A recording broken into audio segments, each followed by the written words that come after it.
നമസ്കാരം. മലയാളി വാർത്ത ഇൻസൈഡിലേക്ക് സ്വാഗതം. ജനം വെറും മരവാഴകൾ തന്നെ. ഇന്ന് നിയമസഭയിൽ പൊതുമരാമത്ത് വകുപ്പ് മന്ത്രി പി.കെ. ബഷീർ നടത്തിയൊരു പ്രസംഗം. ഊരാളുങ്കൽ സൊസൈറ്റിയുടെ ഗുണമേന്മയാണ് പൊതുമരാമത്ത് വകുപ്പ് മന്ത്രി വർണ്ണിച്ചത്. ഇത്തരം വർണ്ണനകൾ ഇടതുപക്ഷ മന്ത്രിമാർ പോലും നടത്തിയിട്ടില്ല. ഊരാളുങ്കൽ സർവീസ് സൊസൈറ്റി വളരെ നിലവാരത്തിൽ വർക്ക് ചെയ്യുന്നവരാണ്. അവർക്ക് 10% കൂട്ടിക്കൊടുത്താലും ഒരു കുഴപ്പവുമില്ല എന്ന മട്ടിലായിരുന്നു പൊതുമരാമത്ത് വകുപ്പ് മന്ത്രിയുടെ വിശദീകരണം. ഊരാളുങ്കൽ സൊസൈറ്റിയുടേത് ഗുണനിലവാരമുള്ള പ്രവൃത്തികളാണ്.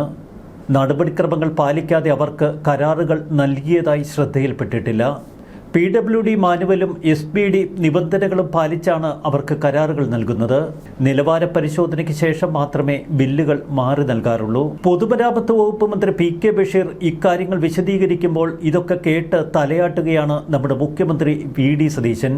ഊരാളുങ്കൽ സൊസൈറ്റിയുടെ തുടക്കകാല പ്രവർത്തനങ്ങൾ മികച്ചതായത് കാരണമാണ് എല്ലാവരും അവരുടെ പിന്നാലെ പോകുന്നതെന്നായി പൊതുമരാമത്ത് വകുപ്പ് മന്ത്രി. സൊസൈറ്റിയുടെ പ്രവർത്തനങ്ങളിൽ നിലവിൽ കാണുന്ന കാലതാമസം അവർക്ക് കൂടുതൽ വർക്ക് ലോഡ് ഉള്ളതുകൊണ്ടാണ്. കാസർഗോഡ് മുതൽ പാറശാല വരെ ഒട്ടനവധി പദ്ധതികൾ അവർ ഏറ്റെടുക്കുന്നു. അതുകൊണ്ടാണ് അവരുടെ വർക്കിൽ ഇത്തിരി കാലതാമസം വരുന്നത്. UDF അംഗങ്ങൾ തന്നെ ഉയർത്തിയ ചോദ്യങ്ങൾക്കാണ് പൊതുമരാമത്ത് വകുപ്പ് മന്ത്രിയുടെ ഈ വിശദീകരണം. അങ്ങനെ ഊരാളുങ്കൽ സൊസൈറ്റിയെ UDF അംഗെടുത്തു. കേരളത്തിലെ അഴിമതിയുടെ ലാഭവും കമ്മീഷനും പാർക്ക് ചെയ്യുന്ന പെട്ടിയാണ് ഊരാളുങ്കൽ സൊസൈറ്റി എന്ന് കേരളത്തോട് പറഞ്ഞത് അന്ന് പ്രതിപക്ഷ നേതാവായിരുന്ന ഇപ്പോൾ മുഖ്യമന്ത്രിയായിരിക്കുന്ന വി.ഡി. സതീശൻ. വാക്കിനെന്തു വില എന്ന് ജനം ചോദിക്കുന്നത് വെറുതെയല്ല. EPMന്റെ അഴിമതി പണം പാർക്ക് ചെയ്യുന്ന സ്ഥലമാണ് ഊരാളുങ്കൽ സൊസൈറ്റി. അവർക്ക് വഴിവിട്ട് കേരളത്തിലെ പ്രവർത്തികൾ കൊടുക്കുകയാണ്. ശാസ്ത്രീയമായ ഗവേഷണം നടത്തി കേരളത്തിൽ അഴിമതി നടത്തുമ്പോൾ ആ പെട്ടിയിരിക്കുന്ന സ്ഥലത്തേക്ക് ഊരാളുങ്കലിലെ ലാഭവും ഊരാളുങ്കലിലെ കമ്മീഷനും ഒക്കെ പോകുന്നത് ആ പെട്ടിയിരിക്കുന്ന സ്ഥലത്തേക്കാണ്. കേരളത്തിന്റെ ഖജനാവ് കൊള്ളയടിക്കുകയാണ്. ഊരാളുങ്കൽ സർവീസ് സൊസൈറ്റി വഴി ഖജനാവ് കൊള്ളയടിക്കുകയാണ് എന്ന ആരോപണമുയർത്തിയത് അന്ന് പ്രതിപക്ഷ നേതാവായിരുന്ന വി.ഡി. സതീശൻ. ക്യാമറ വിവാദം, ആഗോള അയ്യപ്പ സംഗമത്തിന്റെ നിർമ്മാണ കരാർ എന്നീ വിഷയങ്ങളിലൊക്കെ ഊരാളുങ്കലിനെതിരെ അതിശക്തമായ ആരോപണങ്ങൾ ഉയർത്തിയ UDF സർക്കാർ അധികാരത്തിലെത്തിയാൽ ഊരാളുങ്കലിനെതിരെ വിജിലൻസ് അന്വേഷണം ഉണ്ടാകും എന്നുവരെ പ്രഖ്യാപിച്ചിരുന്നു. ചുരുക്കത്തിൽ പ്രതിപക്ഷത്തിരുന്നപ്പോൾ അന്ന് ഊരാളുങ്കൽ ഭരണപക്ഷത്തിനെതിരെ അടിക്കാനുള്ളൊരു വടി. ഇപ്പോൾ ഭരണപക്ഷത്തെത്തിയപ്പോൾ അവർക്ക് ഊരാളുങ്കലിനെ വേണം. ഒരു കാര്യം ഉറപ്പാണ്, ഇടതിനായാലും വലതിനായാലും കമ്മീഷൻ ഊറ്റിക്കൊടുക്കും ഊരാളുങ്കൽ. അതുകൊണ്ട് രണ്ടുപേരും ഈ അഴിമതിപ്പെട്ടിയെ ചുമന്നുകൊണ്ട് നടക്കും. ഇവിടെ ജനം വിഡ്ഢികളാണ് എന്നൊരിക്കൽ കൂടി നമ്മെ ഓർമ്മപ്പെടുത്തുന്നതാണ് ഇന്നത്തെ ഈ സംഭവം. മുസ്ലിം ലീഗിനെ കുറിച്ച് എക്കാലത്തും കേൾക്കുന്ന ഒരു പരാതിയുണ്ട്. ലീഗ് അധികാരത്തിലെത്തിയാൽ നമ്മുടെ കുഞ്ഞാപ്പയും പിണറായി വിജയനും തമ്മിൽ ദോസ്തും മച്ചമ്പികളുമായി മാറും. അതിൻ്റെ പ്രതിഫലനമാണ് ഇപ്പോൾ ഊരാളുങ്കലിനെ അടക്കം വെളുപ്പിച്ചെടുക്കുന്നത്. എന്നാൽ ഇതിന് സതീശൻ കൂട്ടുനിൽക്കുന്നത് ജനത്തെ കണ്ണീരിലാഴ്ത്തുന്നു. ഊരാളുങ്കൽ സർവീസ് സൊസൈറ്റിക്ക് ക്ലീൻ ചിറ്റ് നൽകി അവരെ ഇങ്ങനെ വെളുപ്പിച്ചെടുക്കാൻ എന്തിനാണ് UDF നേതാക്കൾ മത്സരിക്കുന്നത്? എന്തിനാണ് പൊതുമരാമത്ത് വകുപ്പ് മന്ത്രി ഊരാളുങ്കലിനെ ഇത്ര പുകഴ്ത്തി പറയുന്നത്? നിയമസഭയിൽ ഇതൊക്കെ കേട്ടിരിക്കുന്ന സതീശന് ഉളുപ്പുണ്ടോ എന്ന് സോഷ്യൽ മീഡിയ ചോദിച്ചാൽ അതിന് നമ്മൾ അവരെ കുറ്റപ്പെടുത്തേണ്ടതുണ്ടോ?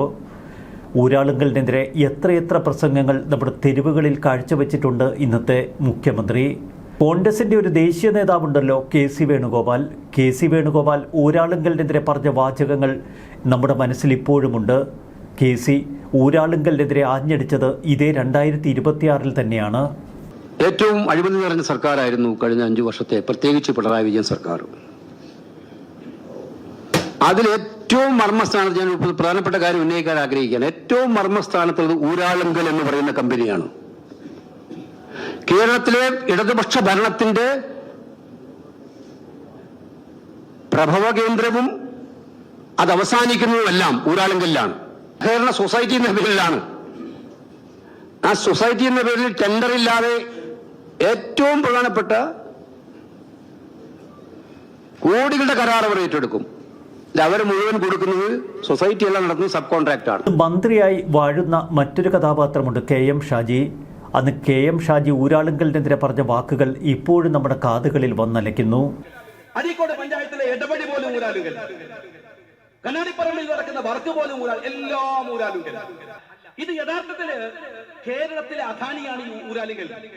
അദാനി എങ്ങനെയാണോ മുഖ്യമന്ത്രിയുടെ പ്രധാനമന്ത്രിയുടെ കള്ളപ്പണത്തെ വെളുപ്പിക്കുന്നത് എന്നതുപോലെ മുഖ്യമന്ത്രിയുടെയും സഖാക്കളുടെയും കള്ളപ്പണം വെളുപ്പിക്കുന്ന കേരളത്തിന്റെ അദാനിയാണ് ഈ പറയുന്ന ഊരാളികൾ എന്ന് പറയുന്നത്. നിങ്ങൾ ഞാൻ കണ്ണൂരിലെ പി ജയരാജൻ ഇടക്കൊക്കെ വിപ്ലവം പറയുന്ന ആളല്ലേ, ഞാൻ അദ്ദേഹത്തോട് വിനീതമായി ചോദിക്കുന്നു, നാളെ പത്രസമ്മേളനം നടത്തി ഊരാളുങ്കലിലെ ഇൻവെസ്റ്റേഴ്സിന്റെ പേര് വെളിപ്പെടുത്താൻ പറയാൻ ധൈര്യമുണ്ടോ? പറയോ, ആരൊക്കെയാ ഇൻവെസ്റ്റ് ചെയ്തത്? കേരളത്തിലെ ഇടവഴികൾ പോലും ടാർ ചെയ്യുന്നത് ഊരാളുങ്കലാണ്. കേരളത്തിലെ അദാനിയാണ് ഊരാളുങ്കൽ എന്നായിരുന്നു KM ഷാജിയുടെ പ്രസംഗം. കേന്ദ്രത്തിൽ മോദിക്ക് എങ്ങനെയാണോ അദാനി, അതുപോലെയാണ് കേരളത്തിൽ CPM-ന് ഊരാളുങ്കൽ. ഒരിക്കൽ അഴിമതിയുടെ പ്രഭവ കേന്ദ്രമായിരുന്ന ഊരാളുങ്കൽ ഇപ്പോൾ UDF-നും മന്ത്രിസഭയ്ക്കുമൊക്കെ പ്രിയപ്പെട്ടതായി മാറി. പ്രത്യേകിച്ച് പൊതുമരാമത്ത് വകുപ്പ് മന്ത്രിക്ക്. മറ്റേതൊരു കോൺട്രാക്ടർക്ക് വർക്ക് നൽകുന്നതിനേക്കാൾ 10% കൂട്ടി ഊരാളുങ്കലിന് നൽകാം. ഇത് കമ്മീഷനായി വേണ്ടപ്പെട്ടവർക്കൊക്കെ തിരികെ കിട്ടുകയും ചെയ്യും. ഊരാളുങ്കൽ വിഷയത്തിൽ ഇപ്പോൾ UDF കൈക്കൊണ്ടിരിക്കുന്ന ഈ U-ടേൺ അവരെ തന്നെ തൊലച്ചെടുക്കുമെന്നുറപ്പാണ്. ഈ സർക്കാർ അധികാരത്തിൽ വന്നപ്പോൾ ജനമേറെ പ്രതീക്ഷിച്ചിരുന്നു.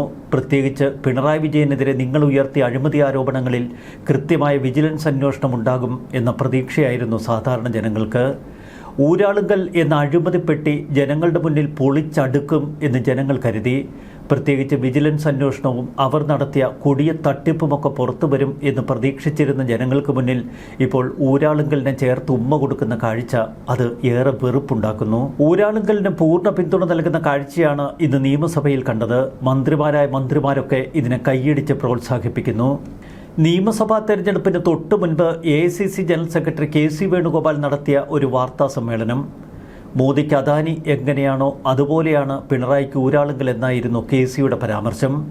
അങ്ങ് ഡൽഹിയിൽ കോൺഗ്രസിൻ്റെ ജനറൽ സെക്രട്ടറി ആയിരിക്കുന്ന KC വേണുഗോപാൽ ഈ വിഷയത്തിൽ ഇപ്പോൾ എന്തു മറുപടി പറയുന്നു?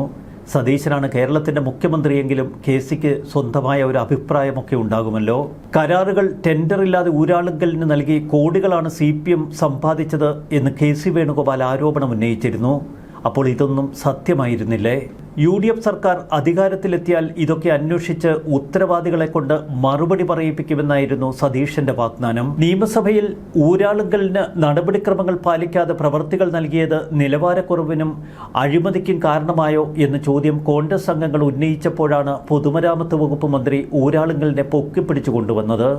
അപ്പോൾ പ്രതിപക്ഷത്തിരുന്നപ്പോൾ ആരോപിച്ചതും ഇപ്പോൾ നിങ്ങൾ നിയമസഭയിൽ കാട്ടിക്കൂട്ടുന്നതും തമ്മിൽ എന്തു ബന്ധം? ഊരാളുങ്കലിന്റെ കുത്തക ഒഴിവാക്കുമോ എന്ന് VT ബൽറാമിന്റെ ചോദ്യത്തിന് മുഖ്യമന്ത്രിയുമായി ചർച്ച ചെയ്ത് തീരുമാനമെടുക്കാം എന്നായി പൊതുമരാമത്ത് വകുപ്പ് മന്ത്രി. ചുരുക്കത്തിൽ വൈകിയാണെങ്കിലും UDF-ന് ബോധോദയമുണ്ടായി എന്ന് മുൻ സഹകരണ മന്ത്രി വാസവൻ പരിഹസിക്കുന്നു. ഊരാളുങ്കലിന് ടെൻഡറില്ലാതെ കരാർ കൊടുക്കാനുള്ള അക്രഡിറ്റഡ് പദവി നൽകിയത് 2015-ൽ ഉമ്മൻചാണ്ടി സർക്കാരാണ് എന്ന് CPM പറഞ്ഞിരുന്നു. സ്വപ്ന സുരേഷുമായി ബന്ധപ്പെട്ട സ്വർണ്ണക്കൊള്ള ആരോപണങ്ങളൊക്കെ ഉയർന്ന കാലഘട്ടത്തിൽ അന്ന് CM രവീന്ദ്രന്റെ പേരും ഊരാളുങ്കലിനെയും ചേർത്ത് വെച്ച് എത്രയെത്ര കഥകൾ ഈ UDF നേതാക്കൾ കേരളത്തോട് പറഞ്ഞു. CM രവീന്ദ്രന്റെ അടക്കം അഴിമതിപ്പണം സൂക്ഷിക്കുന്നത് ഊരാളുങ്കലിലെന്നായിരുന്നു കോൺഗ്രസ് നേതാക്കളുടെ ആരോപണം. അതൊക്കെ അതേപോലെ നിങ്ങൾ പച്ചയ്ക്ക് വിഴുങ്ങുന്നുവോ? കേരളത്തിലെ ജനങ്ങൾ അറപ്പോടെയാണ് ഇത്തരം വിശദീകരണങ്ങൾ ഇപ്പോൾ കേൾക്കുന്നത്. ന്യൂസ് ഡെസ്ക് മലയാളി വാർത്ത ഇൻസൈറ്റ്. വിവിധ സർക്കാർ ഉത്തരവ് പ്രകാരം ഊരാളുങ്കൽ ലേബർ കോൺട്രാക്ട് സൊസൈറ്റിക്ക് ടെൻഡർ മുഖാന്തരം പ്രവൃത്തികൾ നൽകുന്നതിന് മുൻഗണന നിലവിലുണ്ട്. സഹകരണ വകുപ്പിൻ്റെ GOMS 13/11/97 പ്രകാരവും GOMS PWD 19/3/2004 പ്രകാരവും മറ്റ് കരാറുകാർക്ക് കോട്ട് ചെയ്ത തുകയിൽ നിന്ന് 10% കൂടിയ നിരക്ക് മാത്രമാണെങ്കിൽ സൊസൈറ്റി കോട്ട് ചെയ്ത തുകയ്ക്ക് പ്രവൃത്തി അനുവദിക്കാവുന്നതാണ്. മാത്രമല്ല, സഹകരണ വകുപ്പിൻ്റെ ആദ്യ ഉത്തരവ് പ്രകാരവും തുടർന്ന് GORT നമ്പർ 162/2001 പ്രകാരവും സൊസൈറ്റികൾക്ക് പ്രവൃത്തികളിൽ പങ്കെടുക്കുമ്പോൾ EMD അതുപോലെ തന്നെ സെക്യൂരിറ്റി ഡെപ്പോസിറ്റ്, പെർഫോമൻസ് ഗ്യാരണ്ടി എന്നിവ ഒഴിവാക്കിയിട്ടുണ്ട്. സഹകരണ വകുപ്പിൻ്റെ GOMS 2/8/2008 പ്രകാരം സൊസൈറ്റിക്ക് ഏത് തുകയിലുള്ള പ്രവൃത്തിയും ഏറ്റെടുത്ത് നടത്താവുന്നതാണ്. പൊതുമരാമത്ത് ദേശീയപാത വിഭാഗത്തിൻ്റെ കീഴിൽ മോർത്ത് SPD പ്രകാരം ചെയ്യുന്ന പ്രവൃത്തികളിൽ ഊരാളുങ്കൽ ലേബർ കോപ്പറേറ്റീവ് സൊസൈറ്റിക്ക് പ്രത്യേക മുൻഗണന നിലവിൽ ഇല്ല. എന്നാൽ പൊതുമരാമത്ത് സ്റ്റേറ്റ് ഫണ്ട് ഉപയോഗിച്ച് ചെയ്യുന്ന ദേശീയപാത പ്രവൃത്തികളിൽ മേൽ സൂചിപ്പിച്ച സർക്കാർ ഉത്തരവുകൾ ബാധകമാണ്. പൊതുമരാമത്ത് വകുപ്പിൻ്റെ പ്രവൃത്തികളെല്ലാം തന്നെ ഗുണനിലവാര പരിശോധന കർശനമായി പാലിക്കുന്നുണ്ട്. PWD മാനുവൽ, SBD കണ്ടീഷൻ എന്നിവ അനുസരിച്ചാണ് ഇവ നടപ്പിലാക്കുന്നത്. സി, ഗുണനിലവാരം ഉറപ്പുവരുത്തുന്നതായി ക്വാളിറ്റി കൺട്രോൾ മാനുവൽ അവലംബിച്ചു വരുന്നു. ഗുണനിലവാര പരിശോധന ഫലത്തിന്റെ അടിസ്ഥാനത്തിലാണ് കരാറുകാർക്ക് ബിൽ തുക നൽകുന്നത്. പ്രവൃത്തികളുടെ ഗുണനിലവാരം സംബന്ധിച്ച പരാതി ലഭിക്കുകയാണെങ്കിൽ അന്വേഷണം നടത്തുന്നതാണ്.